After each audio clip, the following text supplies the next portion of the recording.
about Carelinks activities? Yeah, just briefly. I just want to talk about one thing, and that is the amazing progress that we've had with the Bible Companion app that is coming up to 2 million downloads. And I would like to just share with you what I do when I need a down moment. I don't have a television, so I don't watch telly. You just need to, max out a bit, and and maybe have some, something to pray over. What I do, I look at the statistics of the folks who are using the Bible Companion app. And, there's thousands of people every day using that app. And people say, well, where do you get all these people to get baptized from, all over the place? People like Ben Mui and all sorts of people. Well, that's where it comes from. And I want then, therefore, to share my screen with you and to run through some statistics. Now, is that showing okay? Demographic details, country, can you see that? Well, that's all good.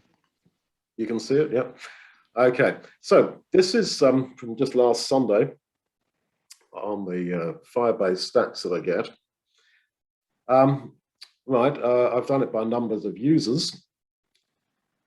In Congo, last Sunday, this is in 24 hours, last Sunday, 1,900 people in Congo alone used the app. This would have been the French one. And you can see the last figure, they, on average, spent 5 minutes, or nearly 6 minutes actually, on it. That's just in one country in 24 hours. Go to Iran. There were 422 people in Iran last Sunday alone using that app, of whom 149 were new. And on average, they spent 4.5 minutes each using it. America, it's similar, 414 people of whom used the app, of whom only 37 were new users. That's people who downloaded it the same day. And they spent, 9 minutes each on average on the app. These are big figures. This is just one day. The United Kingdom might interest you. 362 people used the app. 56 of them were new users, and they all spent an average of 8 minutes on it. The average that most people spend when they use an app is about 1 or 2 minutes. South Africa, as there's some South Africans here, 247 people used it, of whom 17 were new users, spent 7 minutes on average using it. Australia, a bit down, 169 people used the app in one day, 13 of them were new users, and they each spent about 10 minutes using it, which is huge. Because there's going to be certain people who just downloaded it and thought, this isn't what I thought it was, so delete it off their phone. So that means that that's only an average figure, 10 minutes each. That means there's a lot of people using that for 20 minutes each. And so you go on, all sorts of interesting countries like Chad, Israel. 84 people in Israel used the app last Sunday. Cuba, places that we would find it very difficult to go and preach in. Afghanistan, 60 people last Sunday were using the app, of whom 13 were new, but they only spent about 2 minutes on it for reasons you might be able to imagine. This is just in one day. Now, our dear little Latvia, which is a very small population, 30 people used the app last Sunday. No new people downloaded it. On average, they spent 13 minutes on the app. Now, we're living in the UK at the moment, and I know who, you can't drill down deeper in the statistics, but I know who a lot of those people are. We're living in a brave new world, and it's all very, very new, isn't it? Very, very different for us. So New Zealand has got very similar statistics to Latvia. For last Sunday, they did anyway, same sort of figures. Well, there's fewer people who live in Latvia than in New Zealand. And so you go down all these little countries, And you come to some very small little islands. Iraq might interest you. There were 5 people. And one day I was looking at these stats, as I say, trying to sort of phase out kind of thing instead of watching daytime telly or whatever. I just have a look at this.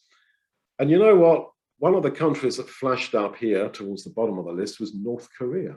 North Korea, or South Korea. Well, I don't know if our rocket man is turning to God or something, but obviously the elite in North Korea have access to apps and internet and so on. Somebody in their elite was on here for some reason. So you go down, take the Faroe Islands. 3 people use the app. It's in the middle of nowhere in the North Atlantic. Micronesia, that's a chain of islands out in the Pacific. And one country that keeps coming up is Palau. Every time I just, trawl through these stats, I find Palau. And it's always the same. A couple of users, 20-something minutes each usage. Now, Palau is just a bit of sand that sticks out of the Pacific Ocean. There's very, very few people there. And somebody there is spending, well, you don't know, it could be one person is spending 40 minutes an hour a day. 2 people are spending 22 minutes. Probably it's one person, I would imagine. And this is a lot of time. And I see this every day when I check. Palau. I don't know who that person is. You can't drill down the stats any further than that, but I wouldn't mind suggesting that at some point, pray about it, there'll be an email from somebody, as you get quite regularly, that says, you know what, I haven't contacted you earlier, but I have been using your app for the last year or so every day, and I would like to be baptized. I wouldn't be surprised if you get that from this place, Palau. Drop off there when we go to Samoa to baptize Dan Lewis folks. This is a tiny little place, a little island in the Pacific. And we just have to leave it to God. We want to take the gospel into all the world, and this is what's happening. A lot of these people are finding the app themselves, like Dan Murray did. They want to study the Bible and so on. And they come to it. Marshall Islands, they're also out in the Pacific out there. You take Norway. One person used it but hung on for 13 minutes. Now, you might say, oh, no one's interested in Norway. Well, somebody is. And this is just one day. This is just one day. And when you go to real time, that is, for example, what is going on in terms of usage right at this moment, you can get some picture as to what people are. One of my favorites is London. That is London postcodes. I think that size means that there's probably 20 people at this particular moment using the app in Greater London, in London postcodes. When you go to actually look at what part of the app people are looking at, you forget about just the home page. Verse, that's where the commentary is, the verse by verse commentary. Now, right at this moment, this is real time, right at this moment, 269 people are reading the verse by verse commentary. You go further, 27 people on Bible Basics plus 21 people on the subdivision, that's like one of the digressions. So that's 48 people are studying Bible Basics online on the app at this moment, and 2 of them are in the process of filling up their questions. This is real time. I couldn't possibly set this up for you. This is just as it is right now. At this moment, 12 minutes past 11 UK London time.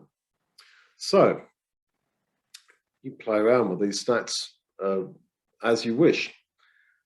But what I'm saying is that this, to my mind, is the biggest, the biggest outreach for God's truth that there probably has ever been, it seems to me, in the history of God's truth. And it was all of God. I mean, I'd worked on this for years, and then we appealed for funds, and Carelinks enabled it to be developed, and developers and fees and so forth. And we released it on October the 4th, 2019.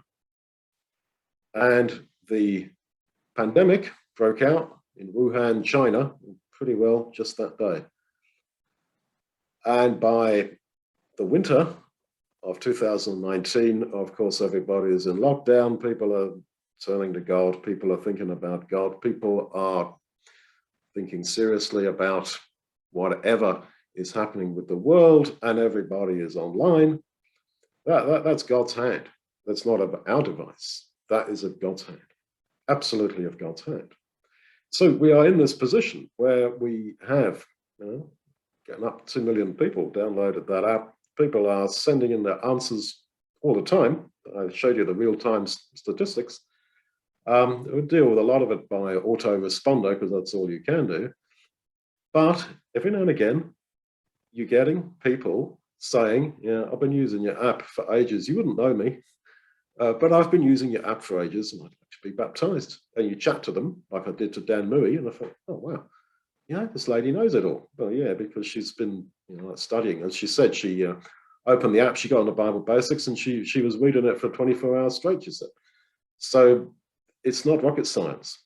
In the old days, of course, you've got to attend meetings. And I'm not against church, I'm not against going to meetings. And you sort of incrementally picked up your knowledge every week. Well, we keep saying the gospel is simple for a child to understand. Well, you can read the whole package of material. It's on audio, it's on video, it's text you can read, and etc. This is not rocket science. People are not stupid. People are educated. People get it. If they use an app, they're not, they're not incapable of understanding. And so you have this mass of people. And as you will have noticed if you read in the Carelinks messages, on average, we've been baptizing one person a day for a while, and the last month it's been 2 people a day. Well, dear old Mike McDonough said to me, when I first started learning HTML, and we were talking about stats and websites years ago in Australia, he said, and I said, oh, so many people looked at our website. He said, don't sweat the stats, Duncan. It's all of God. So yeah, don't sweat the stats. But I have to say the stats are very impressive. Not of us, but this is of God, right? Because you can make people come to the gospel. It's the Lord Jesus who calls people. And so there is this huge interest, not simply in the gospel, but in actually the specific doctrines that we're teaching. People like it. It makes sense, like Dan Mui said to us. It makes sense. And I mean, in London this week, baptized 5 people, and then an old lady, I think she's old, a bit older than me, an older citizen, in a small village in the UK. It's going on and on. That's just in the UK, just this week. Plus all the other online baptisms that have been going on in other places around the place. And you can imagine that sooner or later we'll be online again with Dan Mui baptizing people in Melbourne online. Because when people get convicted, as you saw with Dan Mui, the message goes out from them to other people. So it's like a network marketing that's just sort of expanding. And I'm not trying to just talk it up. I'm not very good at talking things up, talking something mediocre up like it's fantastic. But I'm telling you, as I've spent all my life, I'm in my mid-50s, preaching the gospel, doing what I can, how I can. I'll tell you, this is God's movement through that app is something I have never seen, never experienced. And of course, the pandemic has played a part in it, but also God's perfect timing. We released the app on October the 4th, 2019. Oh yeah, right, and here comes COVID. I mean, that is beyond man's device. This isn't that we were smart. We're not. This is of him. And, you know, you wonder where, you know, how we spend the donations that we get. Well, you know, they go on various things, I have to say, but a lot of humanitarian work, a lot of this, a lot of that. But you know, all this stuff does cost money, and it's thanks to your donations that it's got to the point that it's got to, and it is an ongoing thing. I'm not an app developer. We have to pay developers to keep the whole thing up and running. Apple and Google are always upping the game, saying, "Oh, you've got to upgrade your app. You've got to do this. You've got to do that," and you know, that's all out of our competence to do that. You've got to pay developers to do that, and so on. Oh, we got Julian Basely here, or he was. I saw his face. I mean, they're doing a campaign down there in Guildford where you can advertise in Google Ads just around your location. You can advertise just for 500 meters around your house if you want, or you can expand it to, let's say, 5 miles around your church hall or whatever. And that's what they're doing. And they've been doing this for some time. And they're getting about, at the moment now, last few weeks, 10 downloads a day. 10 downloads a day. And occasionally somebody will contact us and say, yeah, can you send me a Bible? Or whatever. And a number of ecclesias and individuals are doing this with admittedly varied response. But, and of course, it's not like in the old days where you see how many people came to the meeting. Well, you don't see that. You just get a statistic that says in your area, or your campaign, 10 people, 100 people, whatever, downloaded this app. And that's pretty well all you see. But then occasionally somebody will come. And the quality of people who come to you from that are, I mean, sort of spiritual quality is sort of fairly high. Because they're people who have got a track record of having looked at what you've had to say. And that's what you want. You're trying to just, you know, if you advertise the good news of the gospel on the side of a bus, as we have done, the vast majority of people aren't interested, I'm afraid. What you want is people to come to you and say, yeah, I've seen your message. Yeah, I'm interested. Well, that's what anyone wants. Yeah. And okay, it's not in terms of halls anymore. It's not in terms of physical buildings, but it is huge interest. There is huge interest, particularly in the United Kingdom, and particularly specifically here in London.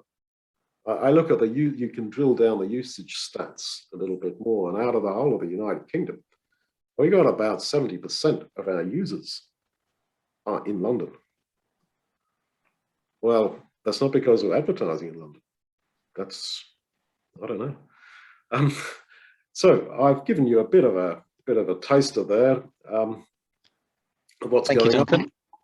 Yeah, I think there are questions. I definitely know there's one question that's coming towards you. If Guy would like to ask that, I'll just add to what Duncan was saying though, and what Julian's been doing. We've been doing a little bit of Google AdWord usage, promoting the app from our ecclesia at Hawley, and we have 2 new members who are fully members of our ecclesia, participating week in, week out. One of them bizarrely lives 200 meters from the meeting hall that we haven't been in for 18 months. However, they're looking forward to coming into the meeting hall when we open on the 14th of November. They came through the app and through Duncan. So it's definitely doing good things. And, you know, as Duncan says, the spiritual awareness of these people is profound. I'm learning things from them. So it's fantastic. Guy, I think you had a question. Do you want to ask it? Yeah, thank you, Duncan. It was really awesome to see those statistics and to hear how well your Bible app is going. When people download the app, do they offer a email address at all? No, they download the app. I mean, you can all download it and see what it asks you to do. It doesn't ask you for anything. We only have contact with people who come to us. Our contact details are on there. We don't get their contact details. because you don't And have that's to a register choice you've made, or it's a law that you can't get it, or? Well, you'd have to set it up so that a person registers to use your app. And it is, GDPR is very strict. That's privacy legislation here in the UK and in the EU. You can't harvest emails off your app and then bombard people with offers of this, that, and the other. So there are legal issues there. It also, people want to download an app and use it. We have no ads, we have no pop-ups, we have nothing. People are sick of that. And people say, we like your app because there is,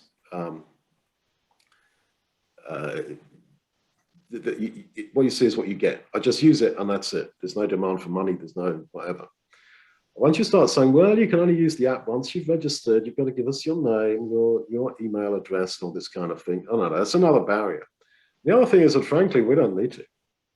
I'm not kidding. My phone, I mean, I've turned off the beep on my phone in case it distracts you, but I'm getting WhatsApp messages and emails interested in baptism all the time from people who have been using the app. Like I said, possibly the person in Palau, this little tiny island in the Pacific.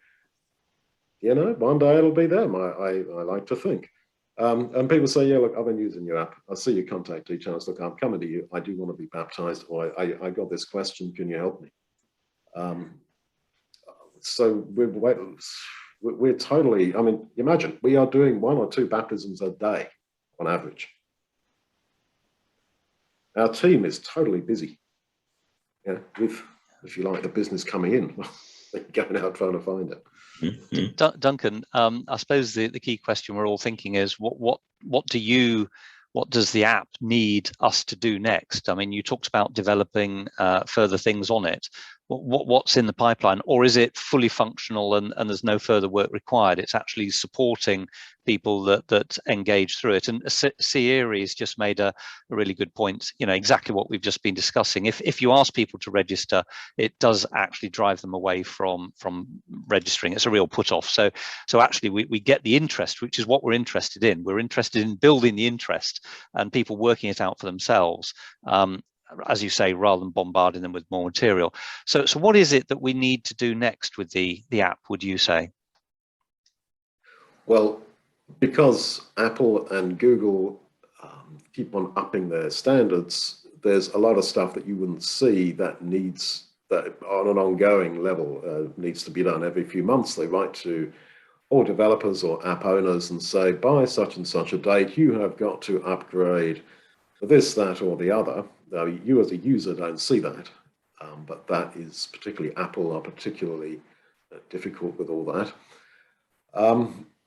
My dream really would be to have either another app or an extension of that app, which is a full sort of virtual reality church.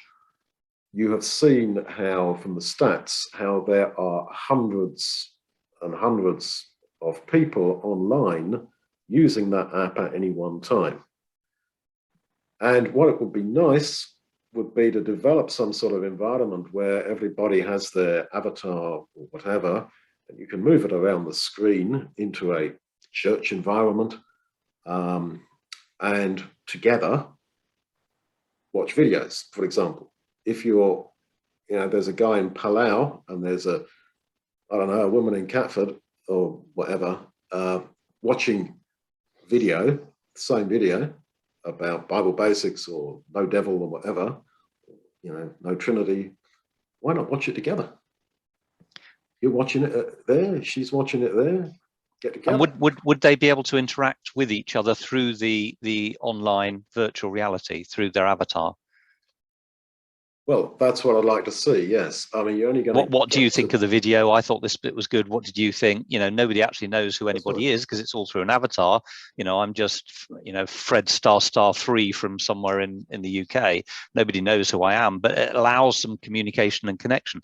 And that exists, doesn't it? It's extremely popular, that sort of interaction around the world, particularly with the younger generations. What would the cost of doing that actually be? Is it astronomical or is it feasible? Cost is one thing. I've talked about it with the developers, and they say, can you give us an app that does this so that we can replicate it, and then we give you a quote? And I say no, because exactly what we're looking for is not there. There's a lot of games like Roblox and things like that, which have a certain amount of this, but there isn't actually, and I have spent a lot of time looking, and I've asked other people to look, there isn't anything quite that does it. So before actually going to developers and saying, oh, what's the price, you need to have what you want. And I've got the general idea that I've just in 60 seconds given to you, but it needs more than that. And you need some more specifics. And each user would have to register, I believe. I don't think you can just, I wouldn't see that you could do it in any other way, which will put some people off. But yeah, you can then develop a total virtual church. I mean, I did draw this out, and I did on a Carelink a couple of years ago, 18 months ago, maybe invite people's comments, and we did draw some things out. That you would move your avatar into a church area, that the church compound would have like a main hall where there is a maybe a breaking of bread video playing, and then there's doors that you can go into. There may be, I don't know, prophecy, Bible prophecy study, or there may be chat with the pastoral team. And if you go through that door, then you are engaged with whoever in the pastoral team is online to chat with you. There's could be a coffee area where there isn't actually any video playing, where you just chat with each other. And some bright spark suggested we could have a smoking area where people who feel they are out of church Christians can go and hang out with other out of church Christians. So I wouldn't imagine what would go on there, but anyway. Yeah, so we sort of got so far, and then I sort of put it on hold a bit because I have the developers I work with are in Latvia, literally down the road from where we lived. And they're very good guys, but they all say the same. Well, you give us a concept and we'll quote you for it. But you can't just come into our office and say, oh, could you make me a virtual church app? Like, what do you want? There's the challenge then, Duncan. You're putting it out there. Everybody, you need to tell Duncan how you think this could work. You know, what could you visualize? And don't imagine this isn't going to happen. Some church somewhere is going to do this, and they're going to do it pretty soon. And once they do it, we can copy it, I guess. But actually, you know, why not be first? The app has shown what is possible. So ideas on an email, or put it in the chat. Duncan, do we want to say more about what Carelinks is doing at the moment? I mean, certainly you've stimulated our thinking and shown what's hugely possible. Well, it's really mainly what I wanted to say. As you know, we're carrying on with various winter welfare work in Latvia, Eastern Europe, and Italy, particularly with all the masses of African folks who've baptized there the last few years. They're in a bad place. Going to Israel this week to hopefully baptize some folks. Julian and I going to Turkey with see the Iranians. Yeah, so preaching, welfare, and so on. It is amazing how many people, even in the poorer world, have smartphones. And you talk about future plans. I've toyed with the idea of giving everybody a tablet. You can buy them fairly cheap, a cheap tablet, pre-programmed with our stuff. And the spread of free internet is also huge in a lot of parts of Africa. I would imagine, you know, you've got to try and see if Jesus stays away, how society is going to go. I would imagine we're going to move to a position where Wi-Fi coverage of internet is both universal and free, I would imagine. And where, I mean, in South Korea, I think 99.9% of people, apart from people who are hospitalized, have got smartphones. And I would imagine that that's the way society's going to have to go, rightly or wrongly, but that's the way it's going to go. And as we all know, virtual fellowship and reality is not great. It's really not great. I'm looking around for some place to meet all our folks here in London, not just the Iranians, but stacks of people have been baptized. You're going to hear from a few of them later on in this program, God willing, but still looking around for a meeting hall, because we do need that face-to-face meeting. That cannot be forgotten. We've got a whole group in Clapham who you will have read about in the Carelinks newsletters over the last couple of months. Live in a block of flats, some of them just around the corner from Avondale Hall, those of you who remember Avondale Hall. Yeah, they're very active, very keen, and folks all over the place here in Croydon and all over London. And yeah, it'd just be great to meet together. They all say, where can we meet together? And at the moment, we're meeting in McDonald's here and there. Just fine by me, but you can only get about 6 of you around a McDonald's table, I'm afraid. Lots and lots of opportunities, so many things. Always rely on Duncan to have new ideas and fresh opportunities, more opportunities than we know what to do with. So yeah, God bless all you're doing, Duncan. Perhaps I should just offer a brief prayer before we move on to a video which is coming up next. But if you just bow your heads. Father God, we've heard about the incredible work being done through the internet using the app. 2 million people accessing your word through the app, and many of them turning and looking to get a closer relationship with Jesus, to build that relationship, to consolidate that relationship. And Father, we thank you that you're using us to do this wonderful thing. May it continue to expand ever more so. May we be able to find the resources and the manpower to support it. And may all the work that Carelinks does all around the world continue to flourish. And may we be able to help it in every possible way that we can. So bless all that work, God. And we thank you that you give us the opportunity to do this. In Jesus' name, amen.